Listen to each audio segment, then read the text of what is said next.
Hello and welcome back to another EDH deck design video. While this is not quite a re-recording of the previous Kamahl deck I had posted, this is essentially kind of half of that deck. The last Kamahl deck I posted was a thematic deck full of creatures that tap to have an activated ability and I could untap for benefit. It was cute, it was more of an experiment.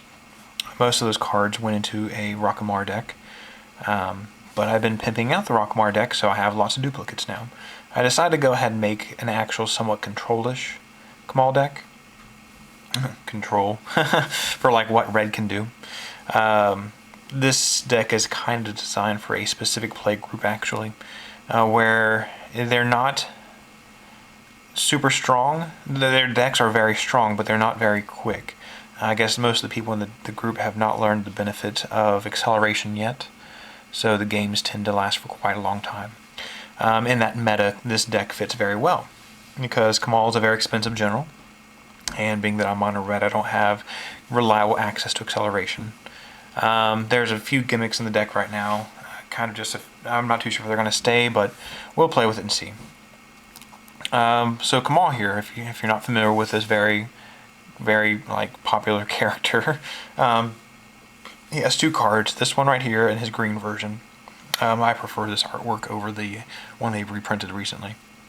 He has 6 mana general for red for a 6/1 haste that can tap to lightning bolt somebody. That is, tap does 3 damage to target creature player.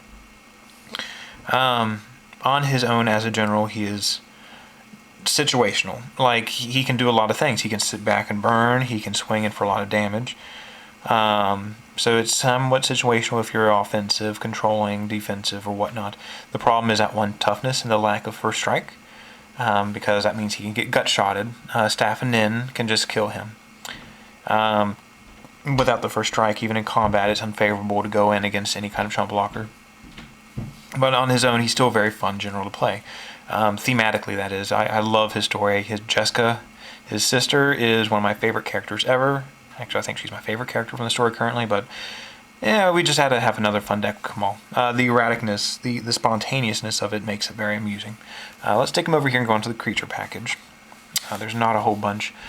Solemn is there just for ramp. Pilgrim's Eye is to replace itself to get a mountain. And Burnished Heart is just for ramp. Vishnu Heretic is there to be an early defensive chump blocker and destroy acceleration. Magus of the Moon is to troll people just because it's Magus.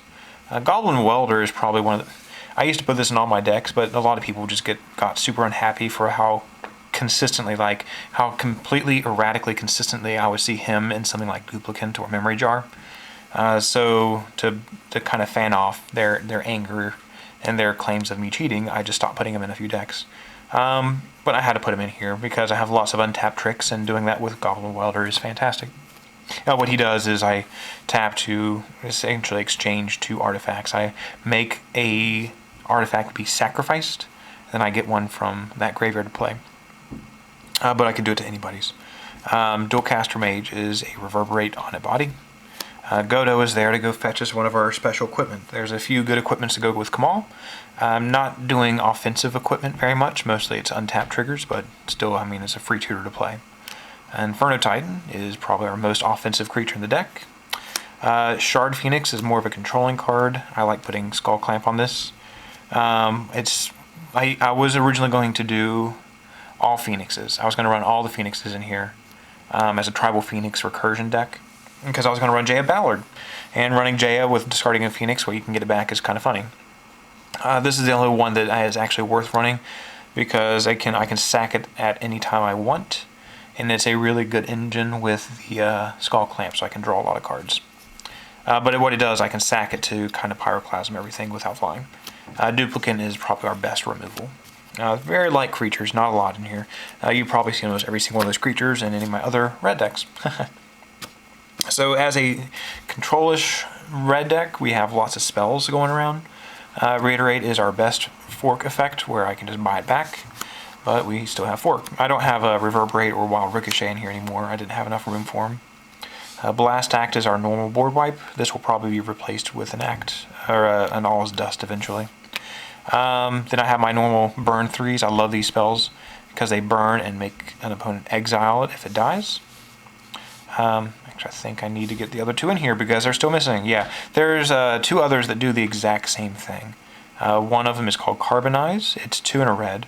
It's a little bit better because it also has a cannot be regenerated effect. The other one is the Kamigawa one. I can't pronounce the guy's name.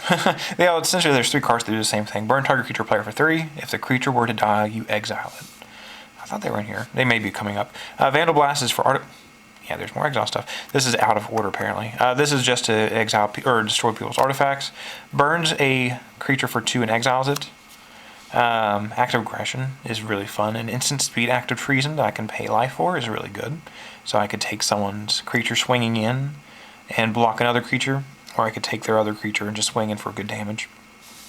Essentially, it's a version of a fog that could kill a creature. Wheel is, I only have this one in here right now because the other 2 are unreliable. And as I said, the group this is going up against is not, they're strong decks. They're just not very quick. So recycling hands is probably going to give them more of a benefit, really, than me. So I'm going to have just the one that I can have more control over.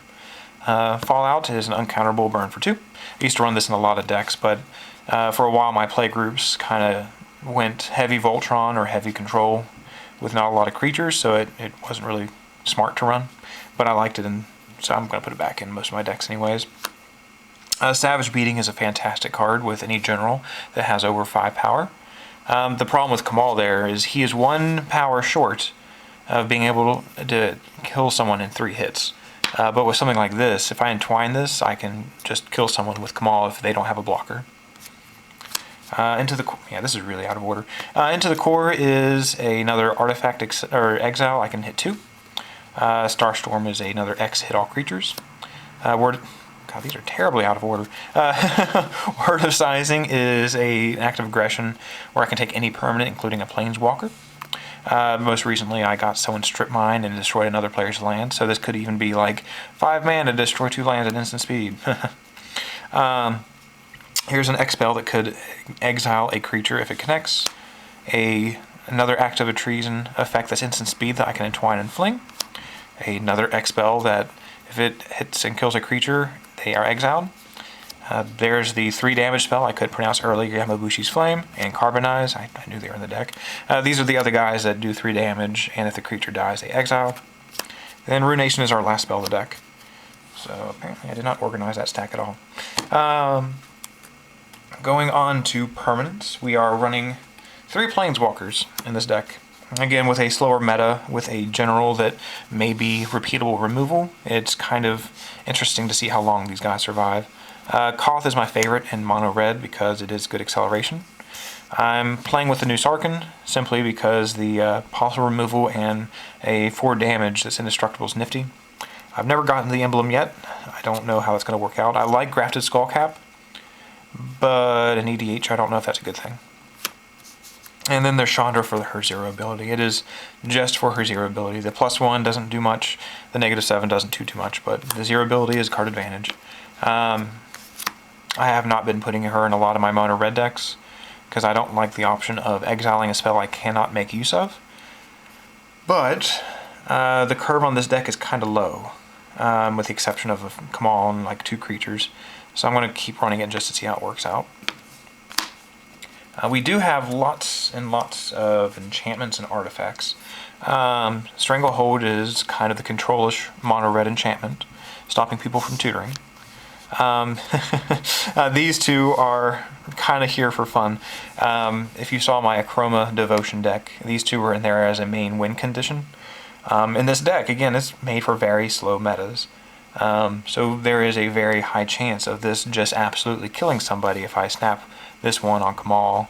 It gives it first strike. This one still, they both give a +1 and no boost per the number of mountains I control. So if, for example, I just hit someone once with Kamahl, then he dies or something like that, this could essentially just make Kamahl the next turn a 1-hit kill. A very late game, this could make him a 1-hit kill on someone I've never connected with. I could also put this on one of the flyers, like the Sphinx or something. I don't know. These are just they're interesting. Since I'm not running swords, like Sword of Fire and Ice or anything like this, I wanted to kind of have a slight spontaneous burst, and these guys really do the trick. To go with the Magus of the Moon, we have the Blood Moon. Again, kind of with these guys, this allows for a very spontaneous, out-of-nowhere attack sometimes. I kind of really do wish I could find some way of giving Kamahl just +1 power consistently. Like, I don't have any gauntlet effects in here. There is that one land that gives you Exalted, but I don't really want to run that. I'm sure there's some way I can do it, but right now having Kamahl go from a 4-hit to a 3-hit kill would be actually a very, very good saver, because something like this, like I would technically hit someone with Kamahl, then drop this and hit them and they're dead. But we have the other furnace effects in here too. All three of these are really good because with Kamahl's tap ability, this means I can burn a creature player for 6. These, of course, can backfire consistently. The last one's more of a combo, actually. If you saw my previous Kamahl deck, you might have heard me talking about the infinite combo that goes with Kamahl. There is a combo I'll talk about shortly when I get to the equipment, but Vicious Shadows goes with that. So let me go ahead and tell you what it does. It is a 7 mana costing enchantment. Whenever a creature is put in a graveyard from play, anyone's creature, any token, anywhere from play, not just mine, I may have this enchantment sudden impact somebody, which means they do damage to the number of cards in their hand. So if the opponents don't recognize what this does, and they board wipe, there's a good chance I'm just going to win. But there's a combo with Kamahl coming up that I'll explain shortly. There's more cards that could go with the combo, but I do not want to focus on it. Let's go on to the artifacts next. There's my normal accelerant. We like the Wayfarer's Bauble because it grabs the land to play. Really good with the Valakut and the Soul Ring, Fire Diamond, and Mind Stone. So that's not a lot of ramp. Right now I'm running 39 lands, which is probably about 2 lands too many. Both the 2 extra lands there should be more accelerant. But as I said, the specific group I'm playing this against is slow. So me having an explosive start will just put a target on my head, and my accelerant will most likely be dealt with. So the good thing is 2 of these, the Bauble and the Stone, can replace themselves. But yeah, normally I would run probably more accelerant and 2 less lands. Sculpting Steel is going to be a copy of anything I want it to be. There's lots of fun tech in this deck that's coming up actually right now.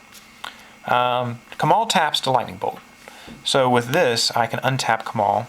Essentially, I could pay 2 to Lightning Bolt a second time.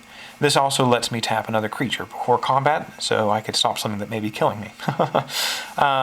Illusionist Bracers is what I usually get with Godo, because it puts it right into play. This is also something I really like copying with the Sculpting Steel. Because I can tap Kamahl to Lightning Bolt. With this, I can do it twice. Essentially, I can bolt the same target twice, or 2 targets.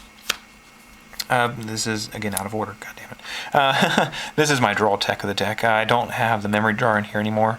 Don't think there's a Mind's Eye. I don't recall. Mind's Eye should definitely be in here if there's not. But this is a very slow burn effect where I can just draw an extra card. Again, something that's a really good target for the Sculpting Steel. Skull Clamp is really good on the Phoenix. I could kill Kamahl also if I need to draw some cards. Just generally good card draw. I'm really fond of this new artwork. I really like what it looks like compared to the previous one. I hope they reprint this in foil. Here's some more equipment for Kamahl. First Strike is the most important thing on this. The Vigilance is also very good, so I can swing for 8, then tap afterward. 1,000-Year Elixir is another way of untapping Kamahl. So I can tap him, Lightning Bolt, pay 1, untap him, and then wait till the end of their turn and do it again. So essentially 1 mana equating to another Lightning Bolt.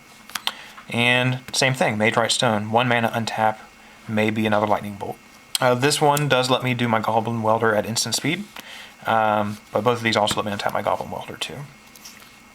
Basilisk Caller is there specifically for Kamahl. It's kind of good on the Phoenix too, because I can board wipe and gain all that life that it does the damage to, but I mean this makes him spot removal. Scythe of the Wretched is the combo that goes with Kamahl. Let's get the enchantment back here. What this Scythe does, it costs 4 to equip, it's 2 mana drop. Equip creature gets +2/+2, so it could make Kamahl an 8/3. That's important because his toughness is still in range of himself. What this does is when this creature does damage to another creature, or actually just to any creature, and that creature goes to the graveyard, I can return the creature to the battlefield and equip the Scythe to it. What that means is I can equip Kamahl with a Scythe, I can then tap and burn Kamahl himself for 3, and Kamahl will then die and return to the battlefield, equipped to the scythe, untapped. So I can do it again. I can essentially infinitely kill Kamahl, and he will keep coming back as long as no one disrupts my graveyard or in the process of. What that does is it gives me infinite into the battlefield triggers. So something like Warstorm Surge or Perforos could just kill everybody. But the rest of this deck, those two cards don't do anything for the rest of the deck. Vicious Shadows, although, does. It's just a generically good card. Whenever a creature is put into a graveyard from play, like Kamahl, I could then just sudden impact everyone to death. So that means I can instantly kill everyone, assuming that they have at least one card in their hand. So that's a kind of an exotic mono-red combo. I like it because it requires 2 cards. I can tutor for this one with Godo. I cannot tutor for this one, though, so it's not a reliable combo. I would not suggest running the Perforos and Warstorm Surge setup unless you are designing the deck around the combo. But again, you can't reliably tutor for those two. Having 3 copies of the extra card that you cannot tutor for, although, is a good idea, because that gives you a higher chance of getting it. But being that you're in a mono red deck, and you're most likely running Kamahl as a general, if you're doing that, then it's going to be very hard to guarantee that combo every single game. So I'm just running these 2 right here, because it's generically good with Kamahl, because I can get other people's creatures. And this is just generically good on its own. Let's continue. The last double effect, I don't know if it's the last, it may be, is Rings. This is really good because I can just pay 2, again with Kamahl, to double Lightning Bolt. This is also really good with the Planeswalkers I'm running. I could also use this with the Goblin Welder and the Burnished Heart as well. And there's a land coming up that you'll see too that it also works well with too. So this is a really all-around powerful card. We do have boots for Kamahl. I don't have the other boots in here because they give him Shroud. I'd like to target Kamahl with a lot of stuff. This is our Vigilance Life Gain Tech. Again, giving him Vigilance in a very big boost to his toughness means he will stay alive. I can actually start swinging with him more consistently. A way of drawing more cards. And kind of a way of stopping everything from killing us. So I don't have the Warstorm Surge in the deck. The only thing this really stops is my Duplicate and Ramp from Sad Robot. There's just not a lot of other things this stops. But I mean, as a mono red deck with lots of enchantments and artifacts, we are susceptible to lots of easy-based removal. And there's a lot of things we just can't deal with. Things like enter the battlefield trick stuff and creatures and not just Bane to Progresses, but things like Crater Hoofs and all sorts of stuff. It just kind of overwhelms us. That card does tend to get a lot of groans from some people, but I mean, if they're playing the powerful level card that's made for, then that's kind of the answer itself. Again, I'm running 39 lands. It's probably 2 lands too many. Actually, I'm fairly certain it's 2 lands too many. Both the 2 extra lands should be 2 mana accelerants. But for a slower play group, I just wanted the consistent land drop everywhere. So Ancient Tomb is here just to guarantee we have some nice accelerant in a land form that's hard to get rid of. This is a new land that, again, I can double up on with the Rings of Brighthearth. So I can fetch. It essentially replaces itself and gets me another mountain. Then we have the 2 ones that you may see me in every single deck I play, Terrain Generator and Valakut. And the rest of them are the Timespire lands. Again, this was a Jay Ballard deck for about a week. And the set symbols match, so that's always nifty. But yeah, that's Kamahl. This is definitely a more powerful version of Kamahl than what was previously listed. The previous one was more of a shenanigans deck for kind of like a suicide red deck where I was burning myself as well. But he's a fun general. It's just specific decks I cannot even bother playing him against. One of my play groups close to home, someone's running Keranos as the general, so obviously I'm not going to run Kamahl against that deck. The toughness there being the absolute worst thing. If anyone lands a Staffin in and I can't give Kamahl Shroud, then I've lost a very powerful part of my deck. But his spontaneousness is the fun part, because I could be aggressive and keep swinging for 6. I could sit back and bolt things. I can untap and be more controlling. There's just a lot of ways of playing with him, and every single game with him has so far been very wildly different. I'll probably keep this active because it's the spontaneousness is something I really like. But yeah, I'm recording this right after Christmas. If you guys have any ideas or if there's any new cards that come out, definitely let me know.